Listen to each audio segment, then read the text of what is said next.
નમસ્કાર. દિવસભરના તાજા સમાચારોમાં તમારું સ્વાગત છે. તમારી સાથે હું છું પિનલગીરી ગોસ્વામી. સમાચારો વિસ્તારથી જાણીએ એ પહેલા મહત્વના સમાચારો ઉપર એક નજર. મિત્રો, આજની વિડીયોમાં વાત થશે હવામાન વિભાગની ફરીથી મોટી આગાહી, તૈયાર રહેજો વરસાદ માટે. ત્યારે વાત થશે ટીકુને હાર્ટ એટેક નહીં પરંતુ બ્રેન સ્ટ્રોક આવ્યો હતો. ત્યારે વાત થશે મકર સંક્રાંતિનું ધાર્મિક મહત્વ પણ જાણી લો. ગારિયાદા રાજકોટ રૂટની સવારની એસટી બસ બંધ. જ્યાં ત્યાં થૂંકતા પુરુષોને કાબૂમાં રાખવા માટે મહિલાઓ ધોકો ઉપાડો. નવી રચાયેલી મહાનગરપાલિકાઓને લઈને મહત્વના સમાચાર સામે આવ્યા. ગુજરાતથી 3 લાખ શ્રદ્ધાળુઓ મહાકુંભમાં સામેલ થશે. પતંગ રસિયાઓ માટે ખુશીના સમાચાર. આસારામ રેપ કેસના સાક્ષીના હત્યા મુદ્દે મોટો ખુલાસો સામે આવ્યો છે. ભાજપની સ્કીમ બની સ્કેમ, 8.5 કરોડનો ભ્રષ્ટાચાર. ઉત્તરાયણ એ પોળમાં ધાબો બુક કરાવવા માટે પડાપડી. અમિત શાહ 3 દિવસ ગુજરાતની મુલાકાતે. હવે મિત્રો સમાચારો વિસ્તારથી. કેન્દ્રીય ગૃહ અને સહકાર મંત્રી અમિત શાહ ઉત્તરાયણની ઉજવણી કરવા માટે ગુજરાત આવવાના છે. 13 જાન્યુઆરીએ સાંજે અમિત શાહ અમદાવાદ ખાતે આવશે. 14 જાન્યુઆરીના રોજ ગાંધીનગર લોકસભામાં થલતેજ, ન્યૂરાણીપ અને સાબરમતી ખાતે કાર્યકર્તાઓ અને નેતાઓ સાથે ઉત્તરાયણના તહેવારની ઉજવણી કરશે. ઘાટલોડિયાના નવા પોલીસ સ્ટેશનનું પણ ખાતમુહૂર્ત અને આવાસ યોજનાના મકાનોના વિકાસ કાર્યોના લોકાર્પણ કાર્યક્રમમાં પણ હાજરી આપશે. મિત્રો, અન્ય મહત્વના સમાચારની વાત કરીએ તો ઉત્તરાયણે પોળમાં ધાબુ બુક કરાવવા માટે પડાપડી. અમદાવાદના કોટ વિસ્તારની ઉત્તરાયણ માણવા દેશ વિદેશથી લોકો આવે છે. પોળની ઉત્તરાયણનો માહોલ કંઈક અલગ હોય છે. કોઈ રિસોર્ટ ભાડે લે તો કોઈ પાર્ટી પ્લોટ ભાડે લે તો કોઈ ગાડી ભાડે લે, પરંતુ કોટ વિસ્તારમાં ઉત્તરાયણ મનાવવા માટે લોકો ધાબા ભાડે રાખે છે. ધાબા બુકિંગ માટે વેઇટિંગ ચાલી રહ્યું છે અને ભાડામાં પણ 10 થી 15 હજારનો વધારો થયો છે. વ્યક્તિ દીઠ એક દિવસનો ચાર્જ 3000 થી 4000 રૂપિયા ચાલી રહ્યો છે. મિત્રો, અન્ય મહત્વના સમાચારની વાત કરીએ તો ભાજપની સ્કીમ બની સ્કેમ, 8.5 કરોડનો ભ્રષ્ટાચાર. ભાજપ સરકારમાં વધુ સ્કીમ જાણે કે સ્કેમ બની ગઈ હોય તેવું પ્રસ્થાપિત થઈ રહ્યું છે. સરસ્વતી સાધના યોજનામાં સાયકલ ખરીદીમાં 85 કરોડ રૂપિયાનો ભ્રષ્ટાચાર થયો હોવાનો આક્ષેપ કરાયો છે. આ સમગ્ર મામલે તપાસની ફાઇલ અભરાઈએ ચડાવી દીધી છે, કેમ કે તપાસનો રેલો ઘણા ઉચ્ચ અધિકારીઓ અને નેતાઓના પગ તળે આવે તેવી પણ સંભાવના છે. મિત્રો, અન્ય મહત્વના સમાચારની વાત કરીએ તો આસારામ રેપ કેસના સાક્ષીની હત્યા મુદ્દે મોટો ખુલાસો.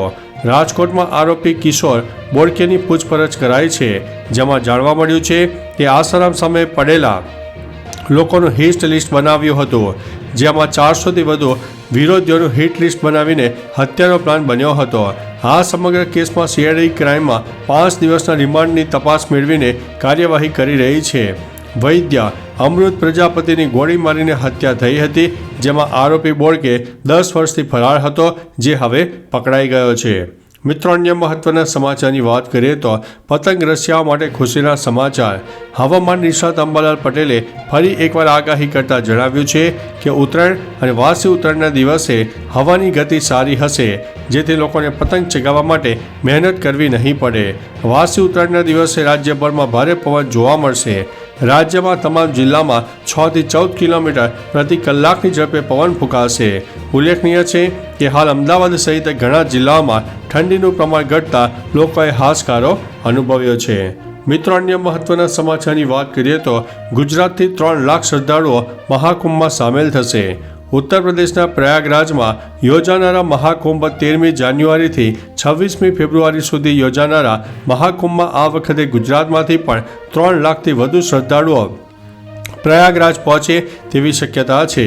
મહાકુંભ માટે રાજ્યમાંથી 20થી વધુ સ્પેશિયલ ટ્રેન તેમજ અમદાવાદથી પ્રયાગરાજની ફ્લાઇટની પણ જાહેરાત કરવામાં આવી છે. અમદાવાદથી પ્રયાગરાજની ફ્લાઇટનું ભાડું ₹14,000ને પાર થઈ ગયું છે. મિત્રો, અન્ય મહત્વના સમાચારની વાત કરીએ તો નવી રચાયેલી મહાનગરપાલિકાઓને લઈને મહત્વના સમાચાર સામે આવ્યા છે. સરકારે હાલની મોટી નગરપાલિકાઓને 1 વર્ષ સુધી મહાનગરપાલિકાઓના મેન્ટર તરીકે કાર્યરત કરવાનો નિર્ણય લઈ લીધો છે. એટલે કે હવે અમદાવાદ મહાનગરપાલિકા નડિયાદ અને સુરેન્દ્રનગર માટે, વડોદરા મહાનગરપાલિકા આણંદ માટે, સુરત મહાનગરપાલિકા વાપી અને નવસારી માટે, રાજકોટ મહાનગરપાલિકા મોરબી અને ગાંધીધામ માટે, જામનગર મહાનગરપાલિકા પોરબંદર અને ગાંધીનગર મહાનગરપાલિકા મહેસાણા માટે મેન્ટર તરીકે કાર્યરત રહેશે. મિત્રો, અન્ય મહત્વના સમાચારની વાત કરીએ તો જ્યાં ત્યાં થૂંકતા પુરુષોને કાબૂમાં રાખવા મહિલાઓ ધોકો ઉપાડો. ગૃહ રાજ્યમંત્રી હર્ષ સંઘવીએ મહિલાઓને અનોખી સલાહ આપી છે. સુરતમાં આયોજિત મહિલા સંમેલનમાં ગૃહ રાજ્ય પ્રધાને બહેનોને ટક્કર કરી હતી કે સોસાયટીમાં બેઠા બેઠા ભાઈઓ મોડી રાત સુધી પિચકારીઓ મારતા હોય છે, ત્યારે બહેનો ધોકો લઈને બહાર નીકળીને મેથી પાક ચખાડવાની સલાહ આપી છે. જો બહેનો તમે આવું કરશો તો કોઈ પુરુષ જાહેરમાં પિચકારી મારવાની હિંમત નહીં કરે. મિત્રો, અન્ય મહત્વના સમાચારની વાત કરીએ તો ગારિયાધાર રાજકોટ રૂટની સવારની એસટી બસ બંધ. દામનગરથી મોટા સમાચાર આવ્યા છે, જેમાં ગારિયાધાર રાજકોટ રૂટ પર ચાલતી વહેલી સવારની એસટી બસ બંધ થતાં પેસેન્જરોને ભારે હાલાકીનો સામનો કરવો પડી રહ્યો છે. આ અંગે સાકપુર ગામના સરપંચે ભાવનગર એસટી ડિવિઝન સમક્ષ રજૂઆત કરાઈ છે. ડેપોના અવારનવાર અણધણ વહીવટથી જ્યારે ફોન કરવો અથવા તો રજૂઆત કરો ત્યારે ડ્રાઈવર અને કંડક્ટરની ઘટ હોવાનો જવાબ આપીને ગારિયાધાર રાજકોટ રૂટ કાપી નાખવામાં આવે છે. મિત્રો, અન્ય મહત્વના સમાચારની વાત કરીએ તો મકર સંક્રાંતિનું ધાર્મિક મહત્વ. 14મી જાન્યુઆરી મકર સંક્રાંતિ છે. કહેવાય છે કે આ દિવસે કરેલું દાન 100 ગણું વળતર આપે છે. મકર સંક્રાંતિથી શુભ દિવસો શરૂ થાય છે, જેમાં લગ્ન સહિત તમામ શુભ કાર્યો શરૂ થાય છે. ધાર્મિક માન્યતા છે કે મકર સંક્રાંતિના દિવસે સ્વર્ગના દરવાજા ખુલે છે. આ દિવસે પૂજા પાઠ દાન કરવું ઉપરાંત પવિત્ર નદીમાં સ્નાન કરવું જોઈએ, જેથી મોક્ષની પ્રાપ્તિ થઈ શકે છે. મકર સંક્રાંતિના દિવસે માતા ગંગા પૃથ્વી ઉપર પ્રગટ થયા હતા. મિત્રો, અન્ય મહત્વના સમાચારની વાત કરીએ તો ટીકુને હાર્ટ એટેક નહીં પરંતુ બ્રેઇન સ્ટ્રોક થયો. ટીકુ તલસાનિયાને હાર્ટ એટેક નહીં પરંતુ બ્રેઇન સ્ટ્રોક આવ્યો હતો. સોશિયલ મીડિયામાં અહેવાલોમાં દાવો કરાયો હતો કે ટીકુને હાર્ટ એટેક આવ્યો હતો અને તેમને હોસ્પિટલમાં દાખલ કરવામાં આવ્યા હતા. દરમિયાન તેમની પત્ની દીપ્તિએ ખુલાસો કર્યો છે કે ટીકુને બ્રેઇન સ્ટ્રોક થયો છે. તેઓ ફિલ્મ સ્ક્રીનિંગમાં ગયા હતા. તે સમયે તેમની તબિયત લથડી. હાલમાં તેમની કોકિલાબેન ધીરુભાઈ અંબાણી હોસ્પિટલમાં સારવાર ચાલી રહી છે. મિત્રો, અન્ય મહત્વના સમાચારની વાત કરીએ તો હવામાન વિભાગની મોટી આગાહી. હવામાન વિભાગે પશ્ચિમ હિમાલય ક્ષેત્રમાં વરસાદ અને હિમવર્ષાની આગાહી કરી છે. હિમાચલ પ્રદેશ, ઉત્તરાખંડ, પંજાબ, હરિયાણા, ચંદીગઢ, પશ્ચિમ યુપી, રાજસ્થાન, પશ્ચિમ એમપીમાં ગાજવીજ સાથે વરસાદ પડી શકે છે. છત્તીસગઢમાં તોફાન પણ આવી શકે છે. સોમવારે અરુણાચલ પ્રદેશ, નાગાલેન્ડ, મણિપુર, મિઝોરમ, ત્રિપુરા, આસામ અને મેઘાલયમાં ગાજવીજ સાથે વરસાદ થવાની પણ સંભાવના રહેલી છે. તો ચાલો મિત્રો, ફરીથી દેશ અને દુનિયાના સુપરફાસ્ટ સમાચાર લઈને મળતા રહીશું. ત્યાં સુધી અમને રજા આપશો.